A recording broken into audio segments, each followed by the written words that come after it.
Hey there, Artistic friends, it's Cam the Artistic Adult, and today I'm here at Hollywood Studios to check out some brand new experiences, including Millennium Falcon Smuggler's Run, the Muppets on Rock and Roller Coaster, and Animation Courtyard. Join me on this artistic adventure. Our first stop is at G-Force Records, and it's time to play the music and it's time to light the lights. We're here for Rock and Roller Coaster starring the Muppets featuring the Electric Mayhem.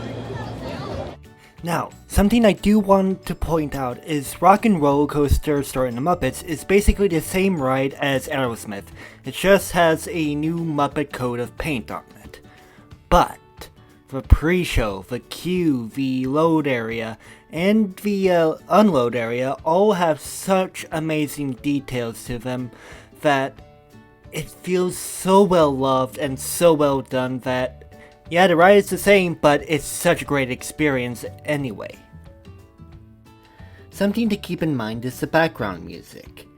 It is a good selection, I feel, but it can be very loud, and even though it's part of that rock and roll experience, you will be standing in line for a few hours, so the music could get very overwhelming, especially the volume. The thing that makes this re-theme of Rock and Roller Coaster really work is the Easter eggs and details hidden throughout the queue, the pre-show, and the loading area. Here are a few of my favorite details and Easter eggs. For instance, outside Studio Room C, you can hear Ralph practicing in Studio Room B.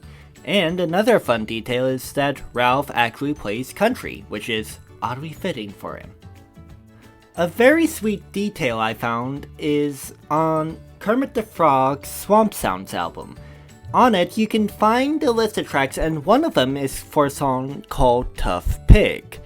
This is obviously a reference to Miss Piggy, and I find it so sweet that Kermit dedicated an entire song to Miss Piggy.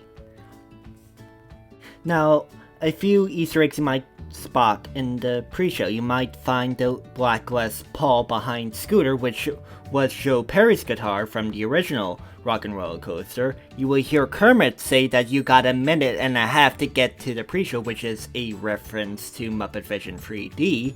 And of course, Sweetums will come in at the end, sweeping up all the mess the band has left behind, including some cute dust bunnies. The pre-show is amazing and funny, and one of the things I like is that it can change. The pre-show itself can change. Not entirely, but some of the video stuff can change. For instance, one time we got Swedish Chef coming in and talking about rock and roll and showed off a literal rock and roll. The other time we got Fozzie trying to stall the crowd so the band could arrive. You can guess how that turned out for poor Fozzie. But now that the band is on its way, now it's time for us to get there too. How, you may ask? Why, with a little help from Dr. Honeydew and Beaker with the limo. I mean, limo.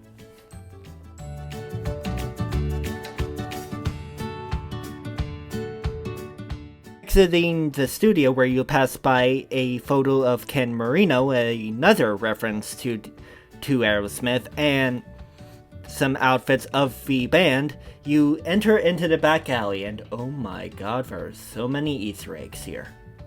Quick fire round, let's list as many as I can. And so, you got the cannon from Muppet Vision 3D that was used by the Penguins. You can also spot a billboard for a soda that was in the original Muppet movie.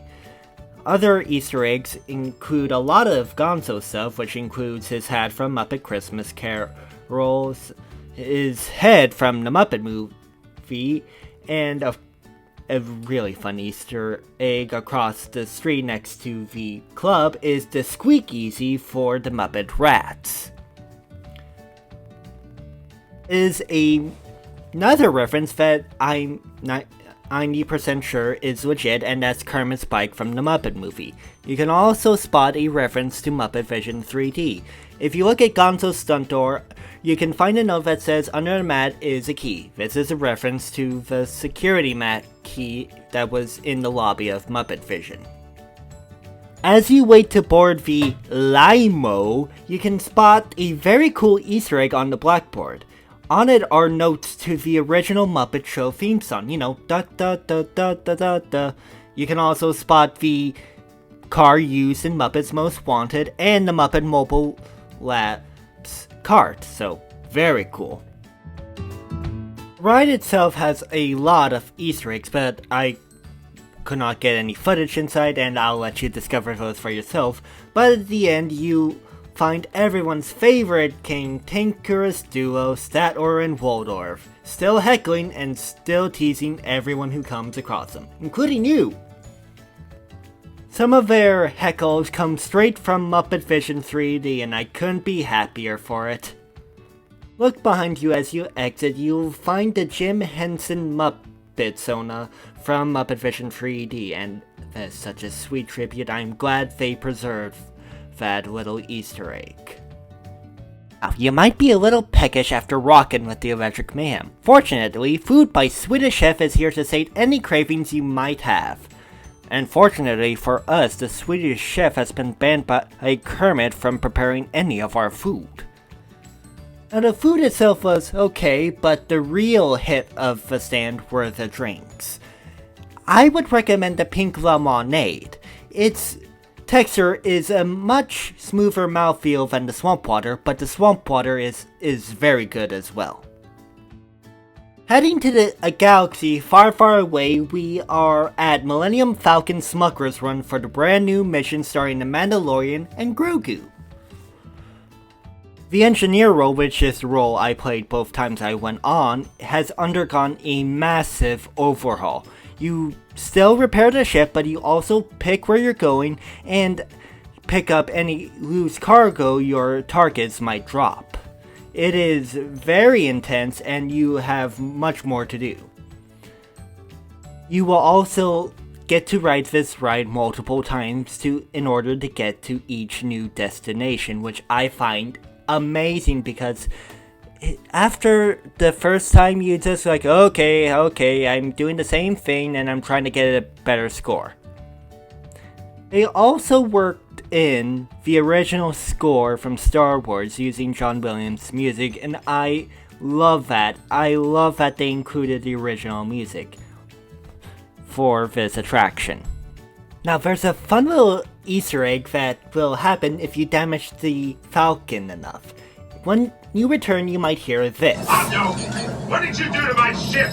Okay, crew, now let's wrap this up! That's right, Han Solo will chew you out for damaging his precious ship, which is hilarious. I love that a lot.